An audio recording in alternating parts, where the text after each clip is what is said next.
You use that much this year? Haven't had much need of it yet. Looks like we got ourselves a bad man right here. This is the first directorial role you've taken since 2003. Yeah. What is it about this that made you want to get back in the Well, saddle? I've always thought other directors can do it better. That's why I haven't directed more. You know, you do it.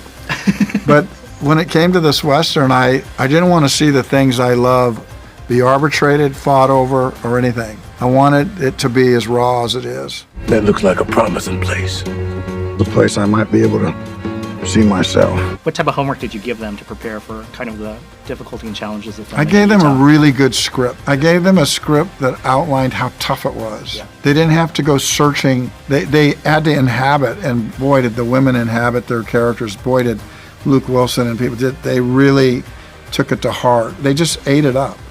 But they had a script that was premium. There's no reason for you to stay here.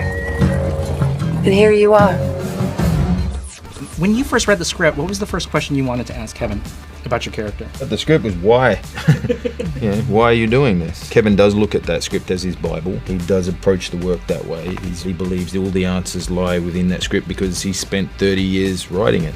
So to him, it was, the reason why he was doing it. He felt compelled to say this story and compelled about what it says about America and what it says about Americans. What was your first question? I can't even remember. I think I blacked out because I was so starstruck when I was speaking to Kevin Costner. I was just that just drivel. The script was really like reading a novel. It was amazing, and to have scenes that were long and thoughtful, and it wasn't pursuing action per se, but it was mining sort of human behavior, and I loved that. When you first read the script and saw how your character was fleshed out, what was the first question you wanted to ask Kevin? Where did she come from? Because I did a lot of work to understand where she came from, and instead of just making something up, I was like, I wonder if Kevin has something in mind. And he had, of course, written this whole story of where she came from, and that she was part of the orphan trains. It was where children who were living in sort of towns like New York, where there was just a flooding of disease, and there were orphans all over the streets.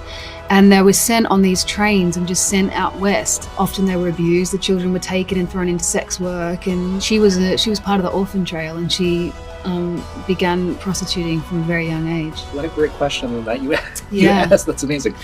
What sets Kevin apart as a director?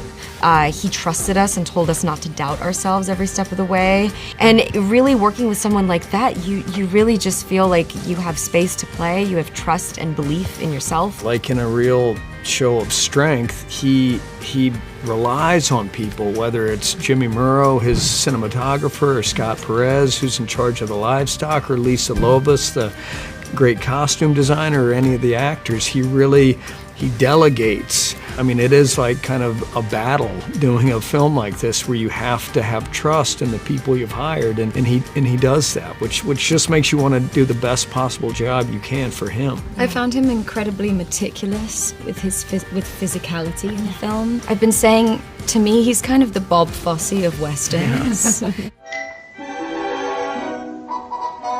He has this amazing visionary ability to track like 50 moving storylines at the same time. He makes every frame come alive, and it was that important to him that the entire frame be what he needed it to be. You just got to keep going. The environment on set always starts from the top, and he just is such a generous, passionate man.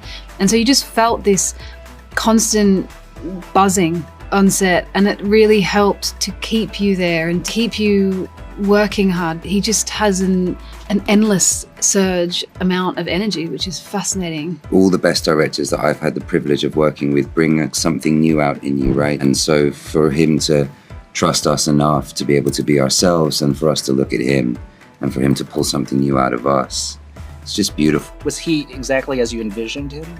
Yeah, I grew up watching Kevin's movies, so to be stood opposite him, watching him do his thing, felt like I was in one of his movies. I am, it's like, it's wild. You're watching him and you're like, oh my God, this is so sick. And then you're like, wait, I'm meant to be speaking right now. Hold on, figure yourself out. I'm just saying that's something you might want to keep in mind. I think being an actor, he understands what it's like and what we need in a way that some directors just don't. He's very sensitive to performance. He's very prepared. This is his passion project, so you feel all of that passion, and it's very inspiring. He's a very special man. So you want to work with a kind of a leader who can inspire you and give you different ideas. And Kevin has worked with a bunch of famous directors and has worked with many, many legends in American cinema. And so you're getting a wealth of knowledge that you can't compare to most people. So you just you sit and listen to that kind of director. They're giving you so much,